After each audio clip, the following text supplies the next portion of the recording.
Madame, Monsieur, bonsoir. Vous vous en êtes aperçu, nous avons décidé ce soir de bouleverser la programmation de ce magazine. Vous avez droit à une explication, la voici. Il y a environ 6 mois, nous avons décidé de lancer une enquête sur l'ordre du Temple solaire. Il y avait eu, vous vous en souvenez certainement, ces cérémonies rituelles en octobre 1994 qui avaient abouti à la mort de 53 personnes le même jour dans 3 lieux différents en Suisse et au Canada.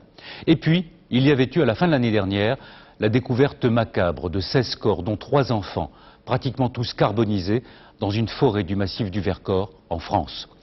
Jusqu'à présent, il ne faisait de doute pour personne qu'il s'agissait bien d'une secte qui avait conduit ses adeptes au suicide collectif. Eh bien, ce soir, nous sommes en mesure de vous démontrer qu'il n'en est rien et que si l'ordre du Temple solaire est bien l'une des sectes les plus dangereuses de ces 20 dernières années, les femmes, les hommes et les enfants qui sont morts ne se sont pas suicidés, ils ont été tués par une poignée d'illuminés qui les avaient drogués avant de les abattre. L'enquête a été longue, difficile, et l'une des toutes dernières pièces à conviction nous est parvenue il y a seulement quelques jours. Voilà pourquoi nous ne pouvions pas différer la diffusion de ce document sur cet univers de cauchemar. Voici Soleil trompeur, un reportage d'Éric Lemasson, Éric Georgeot et Annie-Claude Becquet. Ce n'est que vers 7h15. 5 octobre 1994, Maury Heights, Canada. En arrivant sur les lieux aujourd'hui, les pompiers ont fait la découverte de 2 corps calcinés. Dans ce qui restait d'une des chambres à coucher de la propriété, les corps n'ont pu être identifiés. Dans le voisinage, bizarrement, on sait que Ça a commencé aux alentours de minuit. Au même moment, à la même date, à 5000 km de là, dans le village de Chéry en Suisse. 10 hommes, 12 femmes et un enfant de 10 ans. C'est le macabre bilan de la nuit dans le petit village de Chéry, à une trentaine de kilomètres de Fribourg, en Suisse romande. Et toujours ce 5 octobre 1994, à Salvan, dans les montagnes suisses. Fouiller les décombres à la recherche d'éventuels autres cadavres. Suicide collectif d'une secte? Pas du tout. Seuls quelques-uns voulaient mourir. Les autres ont été assassinés.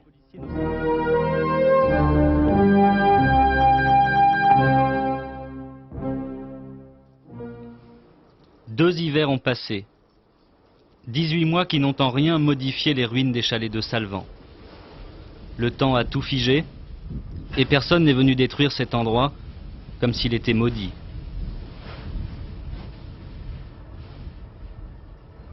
Au lendemain du massacre, le 5 octobre 1994, les policiers ont trouvé parmi les décombres des cassettes vidéo. Dans le plan des auteurs de cette tragédie, c'était prévu. Ils avaient décidé de se filmer eux-mêmes avant la mort, à l'intention des enquêteurs. Ces images, vous ne les verrez pas, elles sont entre les mains du juge chargé de l'enquête, secret de l'instruction. Je les ai visionnées, près d'1 heure d'enregistrement, dont voici l'essentiel. C'est le grand maître de l'ordre du Temple solaire qui, du début à la fin, tient la caméra. C'est lui l'organisateur de la tuerie. Il va d'abord s'isoler avec l'un de ses fidèles dignitaires, Camille Pilet.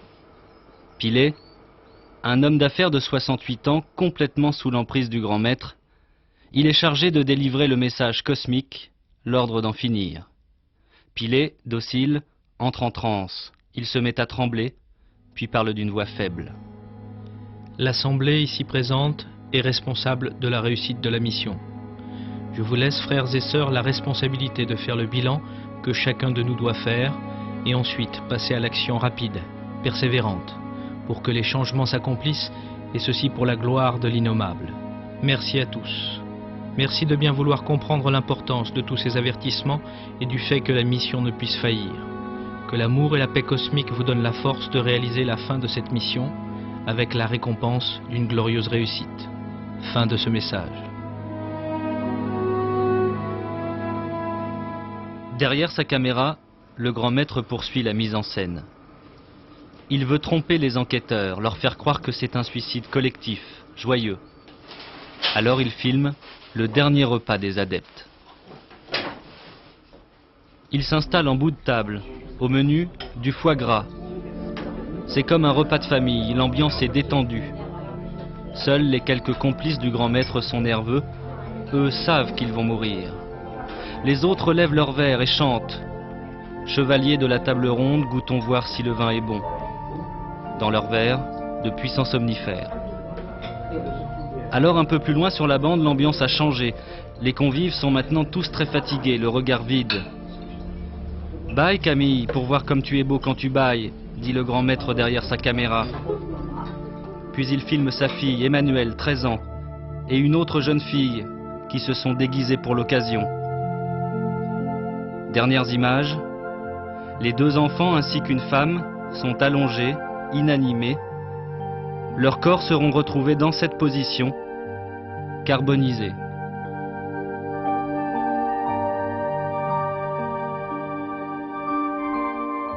À remettre à Joël. 3 cassettes audio datées des 26, 27, 28 et 29 septembre, veille du drame. Il est écrit dessus, à écouter de suite, important. Albert Giacobino, 70 ans, il mourra à Chéry.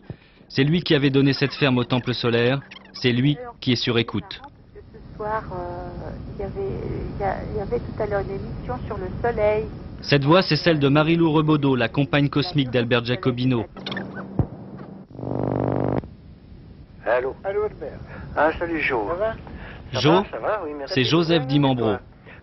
Cet homme de 69 ans à l'accent chantant, c'est le grand maître de l'ordre du Temple solaire. C'est lui l'organisateur des massacres. Ça va? Oui, oui, ça ira. Ou bien si c'est trop tôt. C'est un peu tôt, tu sais, moi, j'ai du beaucoup de mal à me lever le matin. Tu me lèves le matin, je suis mal tout à l'heure. Oui.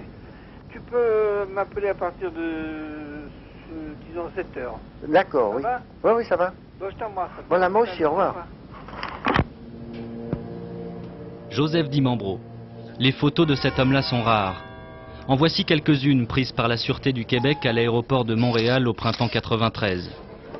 Dimambro et ses amis étaient pris en filature, car dès cette époque, il était venu aux oreilles des policiers canadiens que la secte cherchait à acheter une arme. Pour le reste, la vie de Joe Dimambro demeure une énigme. Au départ, il y a un homme ordinaire à la vie ordinaire, celle d'un petit horloger bijoutier de Pont-Saint-Esprit, chef-lieu de canton du Gard. Ici, dans sa boutique, ou bien dans son HLM Villa Clara, peut-être trouve-t-il sa vie trop fade. Alors il s'intéresse à l'ésotérisme, à l'occulte, aux secrets des philosophies réservées aux seuls initiés.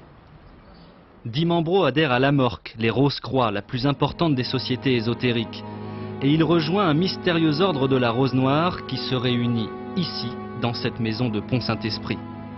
Déjà, Dimambro se met en tête qu'il est la réincarnation d'un esprit supérieur.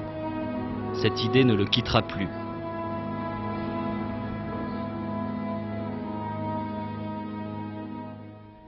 Cet homme a échappé de peu à la mort. Au dernier moment, il a refusé d'assister à ce fameux dernier repas. Pendant 15 ans, il fut un adepte inconditionnel.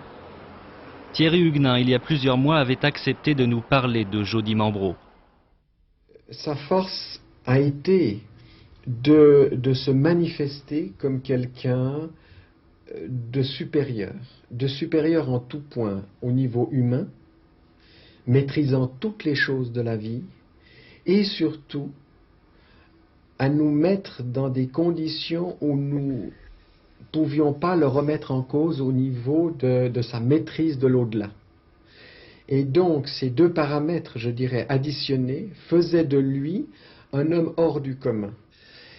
Il a organisé avec des gens qu'il a pu très vite avoir autour de lui et qui lui ont donné toute leur confiance, en leur disant, voilà, j'amène avec moi un bagage énorme et nous avons besoin de récupérer la conscience de certains êtres qui se sont incarnés en cette période et qui doivent être, je dirais, récupérés pour permettre la survie non seulement de notre planète, mais de plus loin encore.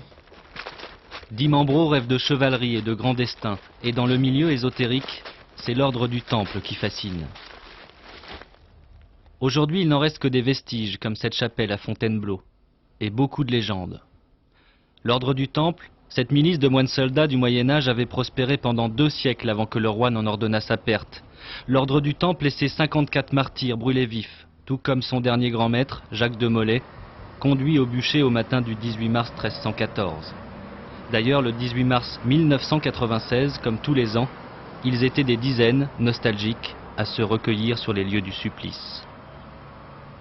Il est surtout mythique parce que c'est un ordre martyr, essentiellement, et puis parce que le manteau blanc, la Croix-Rouge ont fasciné, on pense à ces chevaliers en Orient, et puis il nous reste encore en France un certain nombre de vestiges qui sont toujours entourés de mystères parce qu'il y a toute une littérature abondante et douteuse sur ce sujet.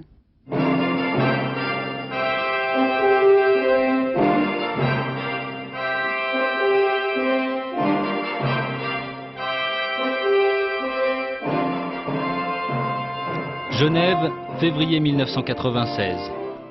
Nous voici à un chapitre mensuel de l'ordre souverain et militaire du Temple de Jérusalem, l'un des principaux groupes néo-templiers.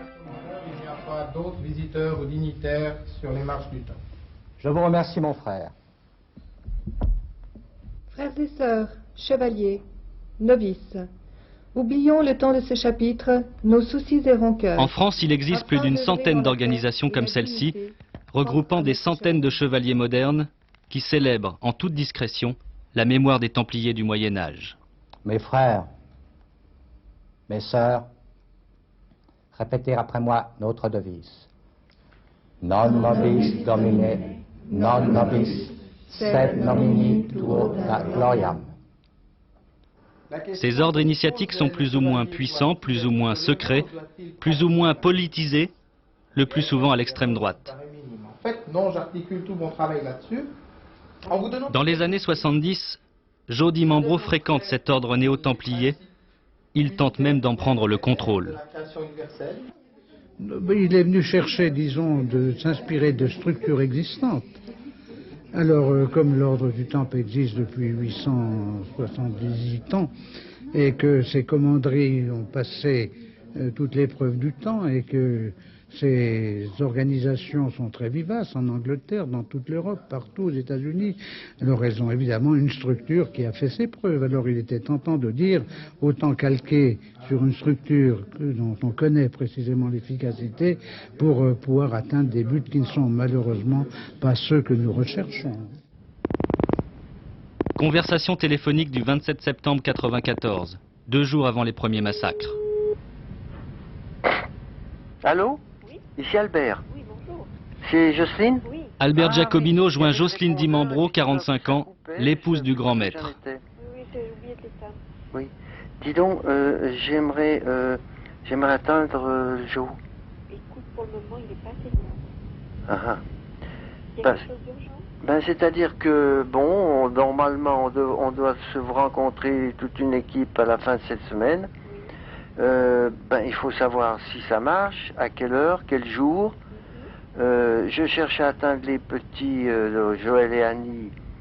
Je ne sais pas si Joe est au courant d'où ils sont. Non, moi je ne sais pas, peut-être. Parce que, bon, j'ai besoin de savoir quand ils seront là, à quelle heure et tout, qu'on puisse préparer cette réunion. Oui. Il t'appellera dans la journée. D'accord, c'est très bien. Ok. Merci beaucoup. Au revoir. À la fin des années 70, Jody Mambro avait donc posé la première pierre de son édifice, les Templiers.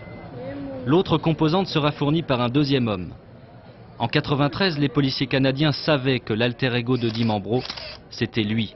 Luc Jouret, 47 ans, médecin homéopathe belge. Signe particulier, c'est un exalté. Ce que je fais, et là c'est ma démarche d'homéopathe qui me sert, après avoir étudié le jeu des forces vitales, de la vie comme telle, j'essaie de décoder ce que j'appelle l'histoire du patient, intégrer sa dimension biologique, sa dimension de son corps physique, avec la dimension de son corps émotionnel, de son corps mental et éventuellement de son corps spirituel. C'est un tout extrêmement pratique. Donc j'essaie de décoder, fort de la connaissance des lois vitales que j'ai étudiées et que je mets en pratique dans cette thérapie globale, j'essaie de découvrir l'origine du processus morbide. Donc La recette du docteur Jouret est un cocktail à base de médecine douce, de diététique, de spiritualité et de grandes phrases. Jouret sera le pôle d'attraction, le rabatteur, car il a 2 atouts que Di Mambro n'a pas, du bagou et un titre, docteur en médecine. Au début des années 80, au 107 route de Saconnet d'Arves, banlieue de Genève, Luc Jouret va tout de suite s'intégrer au groupe de son nouvel ami, ce groupe que Jody Mambro appelle la Fondation Golden Way. Sous ces arbres étranges qu'il croit magiques, Jouret médite et se forge un destin, sauver le monde avant l'apocalypse. Pour cela, le duo veut mettre la main sur un ordre néo-templier. L'agonie d'un certain Aurigas, grand maître de l'ordre rénové du Temple, va leur en fournir l'occasion. Jouret gagne sa confiance et à sa mort lui succède. L'organisation est rebaptisée Ordre chevaleresque et initiatique de la tradition solaire.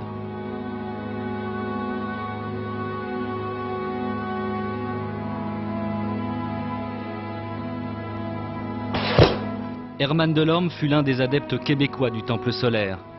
En quête de spiritualité, il avait été attiré par une conférence du docteur Jouret.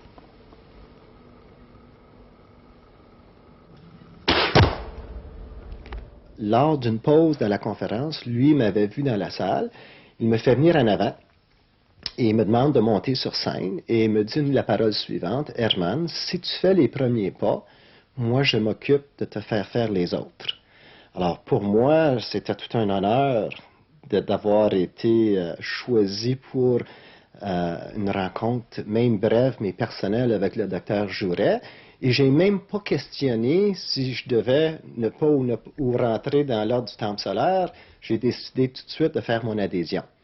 Alors pour moi, c'est important de rester en contact avec le docteur Jouret. C'est finalement appartenir à un groupe, mais aussi c'est la personnalité de Luc Jouret qui vous attirait. À 100%, ça a été la personnalité du docteur Jouret. Comment était-il?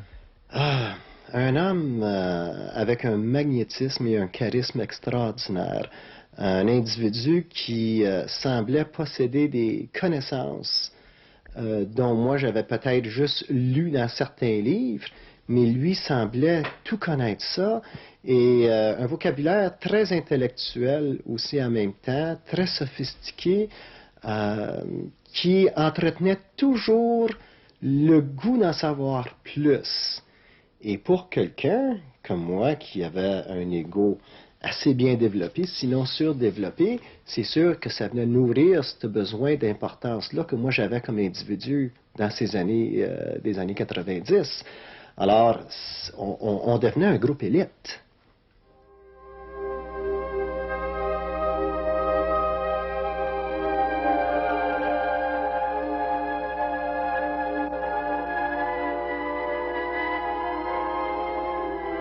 Voici les images d'une cérémonie de l'ordre du Temple solaire. Images retrouvées par la Sûreté du Québec dans l'une des propriétés de l'ordre.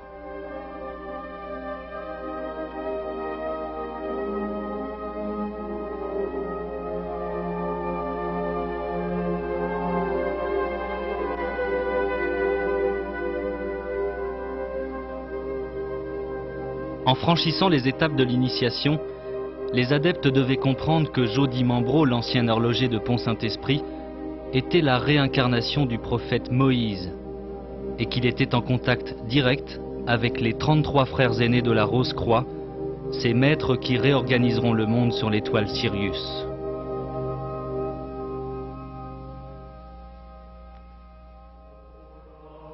Ces cérémonies étaient parfois ponctuées d'effets spéciaux et d'hologrammes en vue d'apparitions, comme ce fameux jour où Di Mambro organisa un trucage pour faire comprendre aux adeptes que sa fille Emmanuelle, l'enfant cosmique, avait été engendrée par simple application d'une épée sur la gorge d'une femme. Sur ces images, saisies par la police, il ne s'agissait ce jour-là que de l'initiation d'un nouveau chevalier.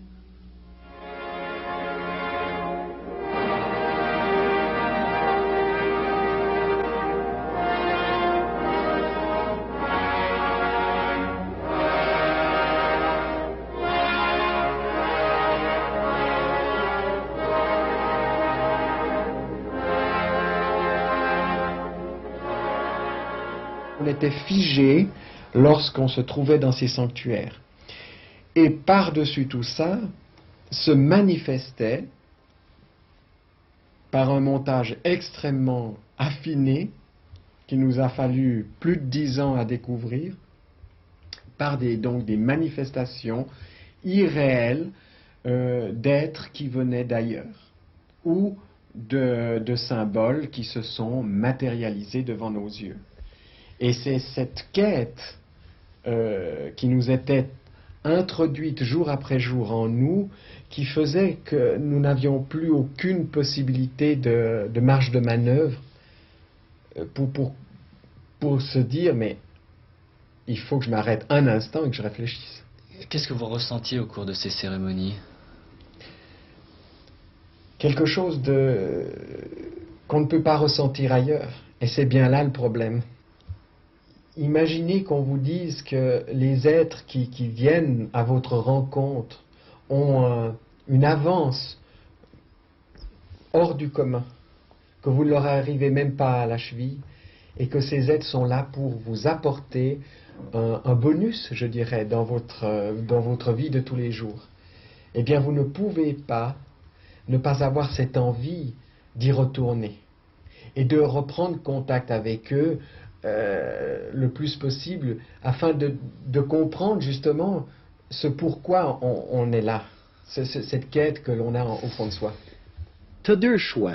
Si tu questionnes la philosophie, l'idéologie, la direction que le groupe prend, si tu émets des doutes à l'intérieur du cercle, tu es considéré comme un non-croyant, un non-serviteur, et à ce moment-là, tu es soit mis de côté, ou on s'organise pour ce que toi tu dises n'a à peu près pas d'importance dans le groupe.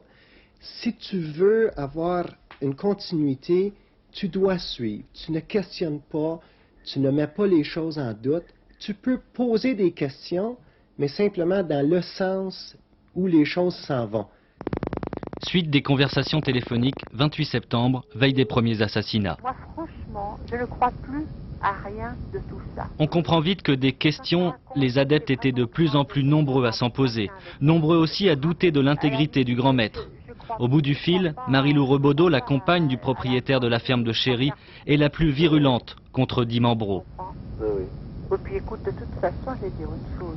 Moi, il faut encore voir s'il y croit au karma, hein, s'il y croit à tout ça, qu'il n'a pas utilisé tout ça pour les trucs, parce que c'est pas possible.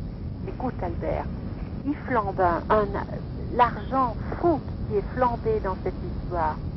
Tu crois que les maîtres cosmiques produiraient ou feraient avoir de l'argent qui est quand même une énergie à quelqu'un qui est missionné et puis qu'ils accepteraient, tu crois qu'ils flambent le fric pour rien?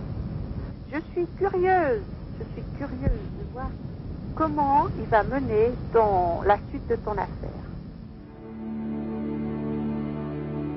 En tout cas, pendant plus de 10 ans, Joe Dimambro l'avait rudement bien mené son affaire. De 83 création de l'ordre à 93 années des premières fractures, il appliqua avec habileté cet adage vieux comme le monde, diviser pour mieux régner. Une mosaïque de clubs, d'associations et de sociétés, avec un principe, le cloisonnement. Au Canada, en Suisse, en France, l'ordre va croître. 576 adeptes dans 10 pays. La plupart ne connaissent même pas Dimambro qui reste dans l'ombre. Jouret est la figure de proue. Mais lorsque celui-ci prend trop d'importance, Dimambro le rétrograde. En France, les structures se cachent derrière une banale association sans but lucratif, ordre, tradition et science. Son but officiel est vague, concilier la science et la tradition. Il est tout de même précisé que les cotisations seront reversées mensuellement à la maison mère en Suisse. L'argent des adeptes, Dimambro et ses proches l'empochent volontiers. La nébuleuse de l'ordre du Temple solaire est complexe. Les conférences publiques, notamment celles de Jouret, servent d'appât. On entre alors dans des clubs appelés Amanta, Arcadia ou Atlanta. L'enseignement initiatique s'y approfondit, c'est alors l'entrée dans l'ordre du Temple solaire.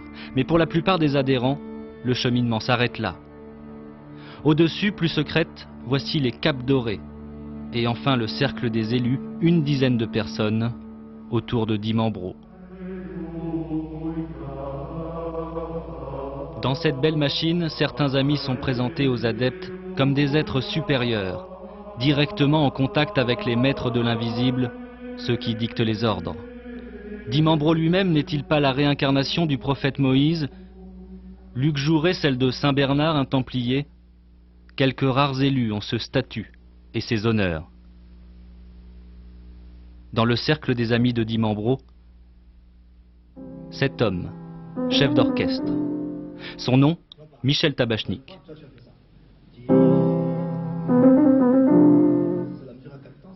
Ces images datent de 1976. Tabachnik vient de prendre la direction de l'Orchestre Philharmonique de Lorraine.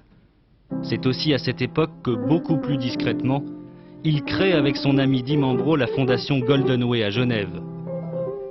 Cette fondation, antichambre de l'ordre du Temple solaire, dont voici les statuts, Tabachnik en devient le président. Mais aujourd'hui, le chef d'orchestre reste évasif sur les buts véritables de son association avec Dimambro. En décembre dernier, Michel Tabachnik avait accepté de répondre à nos questions. En 1980, il a monté la fondation Golden Way. C'était en Suisse. Il m'a dit, tu sais, je veux faire une grande fondation dans laquelle on pourrait faire des échanges culturels, on pourrait lier les différentes... Vous savez, à ce moment-là, en 80, il n'y avait pas beaucoup de choses en Suisse qui se faisaient là-dedans. On pourrait lier les différentes branches, la musique, la culture, les sciences, etc. Qu'est-ce que tu penses de cette idée? J'ai trouvé cette idée formidable. Il m'a dit, est-ce que ça t'ennuierait d'en être le président? J'ai dit, pas du tout. Et donc, je suis devenu président de cette fondation sur la demande de Dimambro, aussi parce qu'ils avaient besoin d'un Suisse, d'un nom, etc. Michel Tabachnik prétend avoir été abusé par Dimambro, soit. Sur cette photo, bien postérieure à l'époque de la Golden Way, à gauche, Joe Dimambro, à droite sa femme Jocelyne, au centre, Michel Tabachnik. Les relations entre les deux hommes ne semblent pas simplement officielles, nous y reviendrons. J'ai le plaisir de vous présenter, il est médecin et homéopathe, le docteur Luc Jouret. Même si son âme provient de temps immémoriaux, un gourou moderne vit avec son temps. Luc Jouret apprécie la vidéo. À l'appui de ses conférences, le téléenseignement est un outil précieux. Il faut le frotter dans le sens des aiguilles d'une montre. Conseil de diététique. Il faut des gants pour ne pas polluer les légumes. On voit qu'il y a une mousse blanche qui va sortir du concombre. Cette jeune femme qui donne les cours de cuisine, c'est Niki Dutoit. Elle mourra assassinée dans le chalet de Morin Heights. Et prendre tous les aliments cuits. Il y a deux façons de manger ce poulet. Il y a une façon de l'ingurgiter d'une façon non consciente, c'est ce problème qu'on soulevait tout à l'heure, ou bien ce que nous allons faire, nous allons le manger dans la joie, mais en étant conscients que nous transmutons une forme de vie dans une autre, qui est la nôtre, hein, qui est une forme de vie supérieure. Donc, plusieurs familles québécoises et européennes. La vente de ces cassettes avait deux avantages, séduire les adeptes et gagner de l'argent. L'argent. Des sommes colossales seront investies dans cette ferme biologique de Sainte-Anne-la-Pérade au Québec. Que la perception du monde n'a de réalité que par rapport à l'état d'âme qu'elle déclenche à l'intérieur de l'être qui perçoit, c'est-à-dire de l'être qui... Cette litanie de recettes pour mieux vivre pourrait sembler inoffensive. Seulement voilà.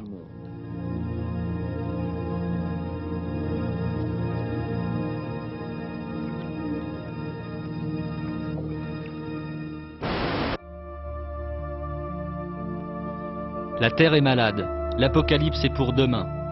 Luc Jouret va développer ses théories, encouragé par son mentor, son guide, Dimambro bien sûr. Peu importe de mourir si c'est pour être réincarné ailleurs.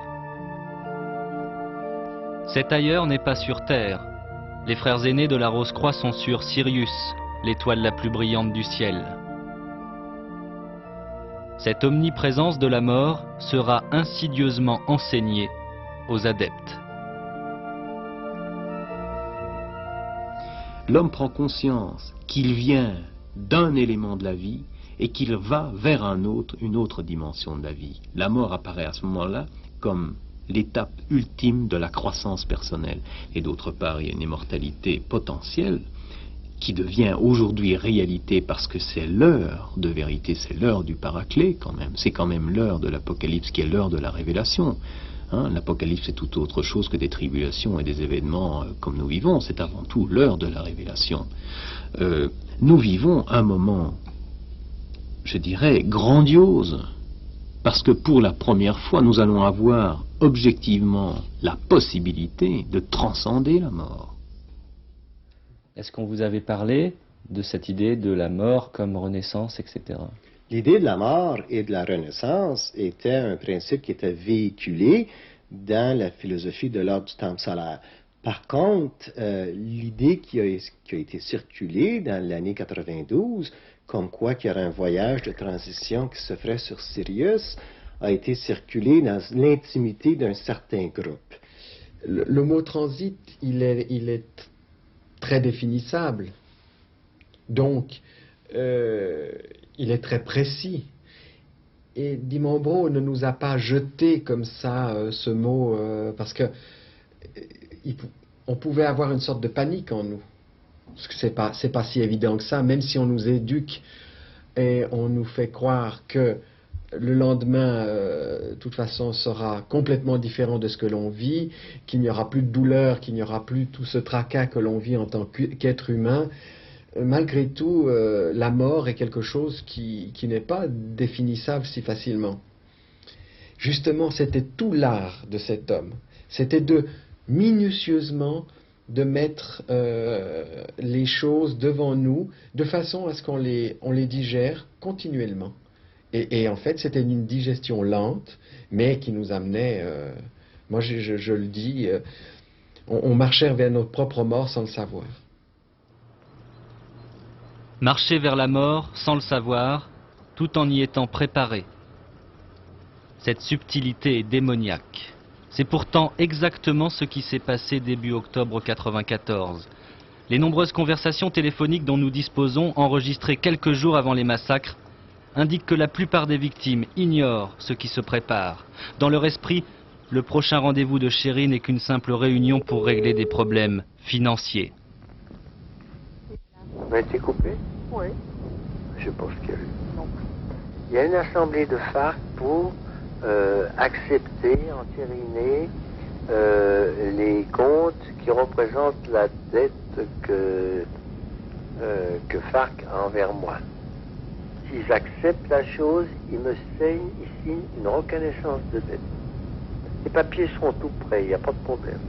Albert Giacobino veut récupérer l'argent, des sommes importantes, qu'il a prêtées à la FARC, l'une des sociétés de l'ordre. Il veut aussi quitter le temple solaire. Et puis ensuite, ce sera versé avant. J'ai bien dit que ce sera versé avant, parce que si ce n'est pas versé, j'arrête tout.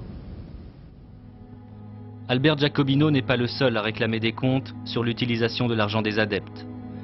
Le même jour que ce coup de téléphone, Le Dot, responsable de l'ordre en France, et Falardeau pour le Canada écrivent cette lettre. Je n'approuve pas ces comptes et ne donne pas quitus au comité concerné. Et ils ajoutent cette menace de saisir la justice. Une copie de cette lettre pourra être remise aux pouvoirs légaux sur leur demande. Les comptes FARC semblent incorrects et fantaisistes, ajoute une autre responsable suisse. En fait, ce sont des centaines de milliers de francs suisses qui sont détournés par Dimambro et ses intimes. Le lendemain, 29 septembre, les événements se précipitent. Coup de téléphone à la ferme de Chéri. Allô? Allô, Albert. Ah, salut, Jo. Ça va? Ça va, oui, merci. T'as des nouvelles, hein? Et toi?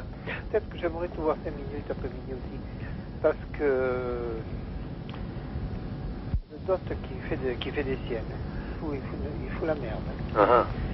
En tout cas, je te garantis qu'on a 2 amis, c'est le Dot et Falardeau. Oui. Et j'ai bien peur que si on n'a pas de problème, on aura de la chance. Oui. Ça me plaît pas du tout, cette histoire. L'étau se resserre autour de Jody Mambro. Le gourou menait grand train, hôtel 4 étoiles, voyage première classe aux 4 coins du globe. Voiture de luxe, immobilier. Désormais les dettes, les hypothèques, les critiques, les rancunes s'accumulent. L'ordre du temple solaire est ruiné.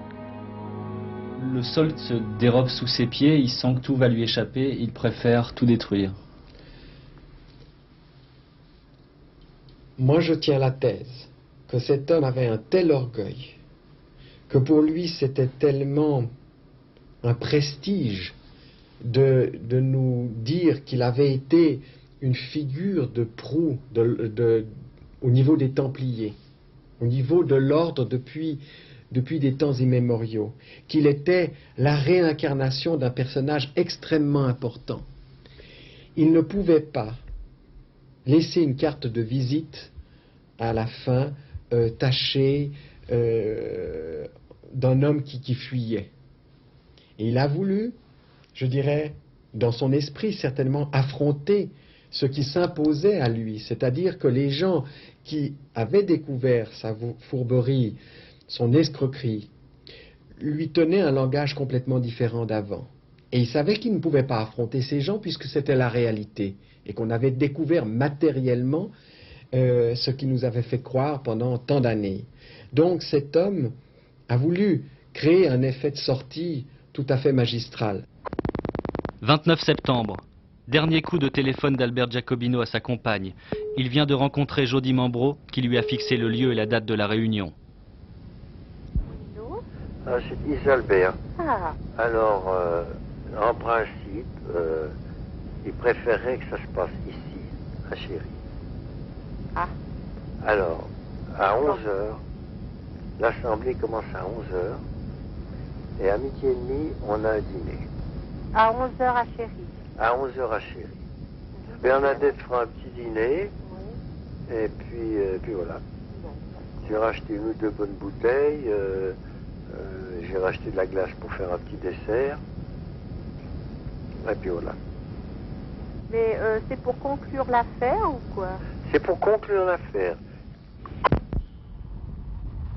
Le piège imaginé par Jody Mambro se met en place. Depuis longtemps déjà, quelques adeptes s'étaient préparés à devenir des exécuteurs. Leur mission commence au Canada, à Maureen Heights, le jeudi 29 septembre, par l'assassinat de 2 traîtres, les époux Dutoit, car ils ont commis l'outrage de prénommer leur bébé Emmanuel comme la fille cosmique du gourou. Ce bébé est l'antéchrist, a décrété Di Mambro. Ils sont 4 pour tuer les Dutoit et leur bébé. Leurs armes, batte de baseball et couteau. En fait, cet assassinat avait une autre justification. Les Dutoit, qui confectionnaient les capes et les effets spéciaux des cérémonies, venaient d'annoncer qu'ils ne marchaient plus dans les combines du gourou. 2 des assassins préparent la mise à feu des chalets de Maureen Heights, puis absorbent des drogues. Ils mourront dans l'incendie. Les 2 autres reprennent l'avion pour la Suisse, car leur mission n'est pas terminée. À la ferme de Chéri, les problèmes financiers sont à l'ordre du jour de la fameuse réunion de ce dimanche 2 octobre. Les participants seront drogués par absorption et injection d'anesthésiques. Certains seront tués par arme à feu.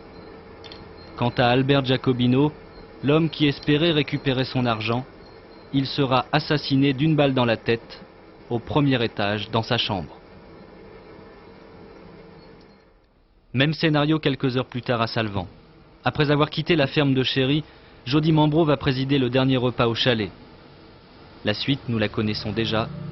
Il va filmer sa dernière mise en scène. Les dignitaires de l'ordre sont présents ainsi que les exécuteurs. Tous vont mourir. Et avec une précision diabolique, les incendies se déclencheront pratiquement au même moment dans les 3 lieux. Dans les lois du temple solaire, c'est le feu qui purifie. Le voyage vers Sirius commence dans les flammes. Certaines des victimes n'en étaient pas dignes. Pour elles, 1 balle de revolver suffisait. Jody Mambro avait même justifié le nombre des victimes grâce à la numérologie. 50 morts.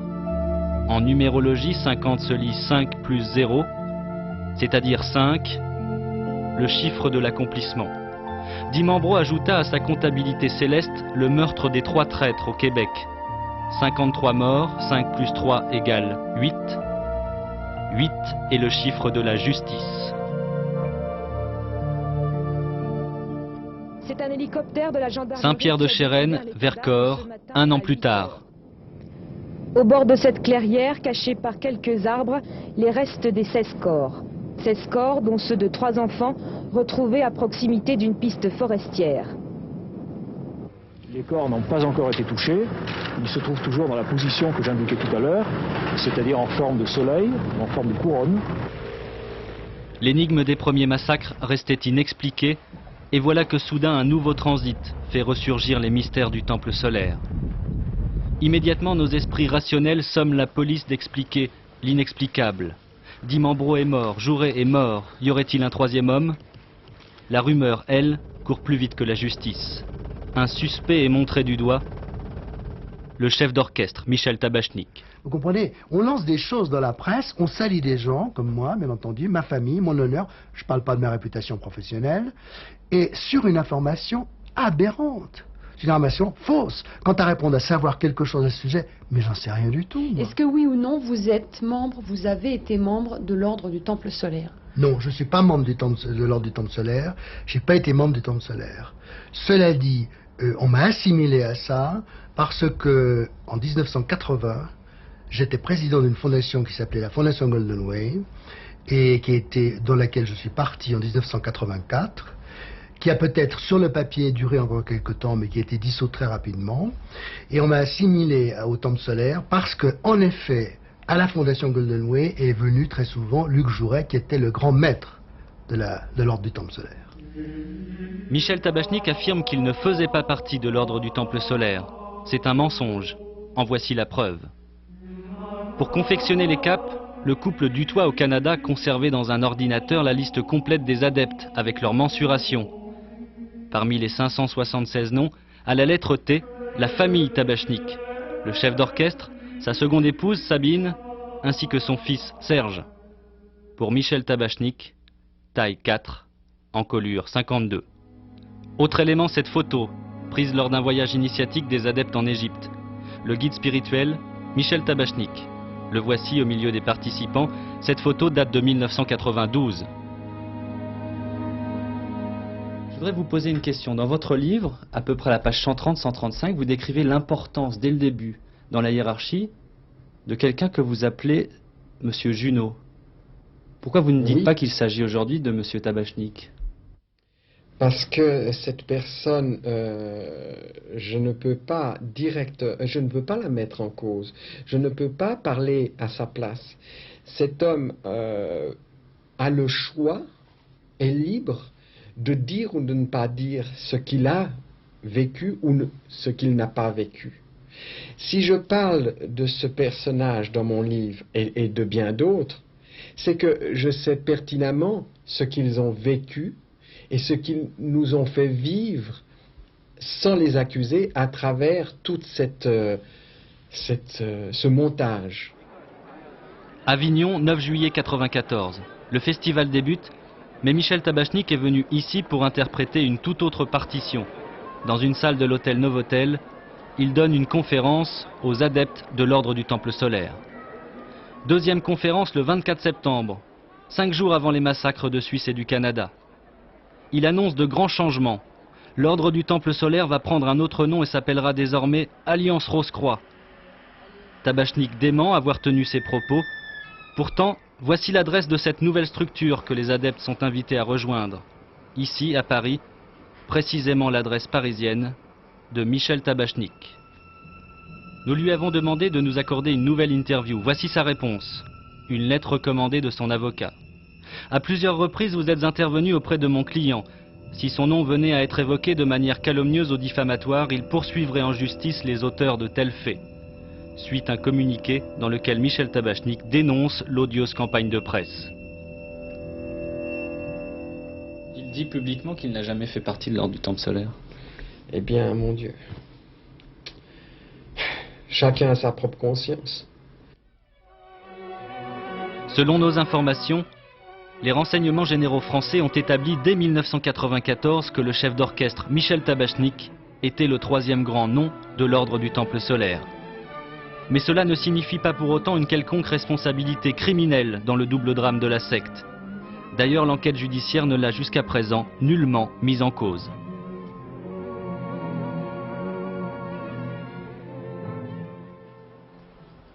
Les grands maîtres de l'Ordre du Temple solaire ont laissé des orphelins et la police craint de nouveaux gestes meurtriers. La folie de ces escrocs était bien dissimulée. Ils sont nombreux ceux qui se sont fait piéger par le délire de Jody Mambro et de ses complices. Fonctionnaires, hommes d'affaires, médecins, journalistes, policiers, des jeunes et des vieux, des mamans et leurs enfants, des gens célèbres aussi, comme les Vuarnet. L'épouse de l'ancien champion de ski et l'un de ses fils sont morts dans le Vercors, le soi-disant deuxième transit vers Sirius. Aujourd'hui, Jean Vuarnet a décidé d'écrire un livre pour crier sa douleur et sa colère. Le moment est maintenant venu de m'adresser aux salopards, oui aux salopards, qui ont assassiné Edith et Patrick, ou qui les ont poussés à se donner la mort, c'est pareil.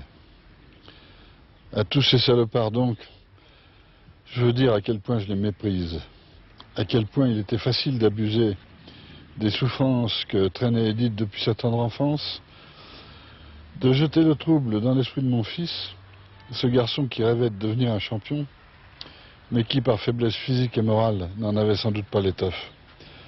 Messieurs les gourous, messieurs les chevaliers de je ne sais quoi, vous êtes des criminels. Vous avez détruit notre bonheur, mais de là où vous êtes, mort ou vivant, vous m'aurez en face de vous.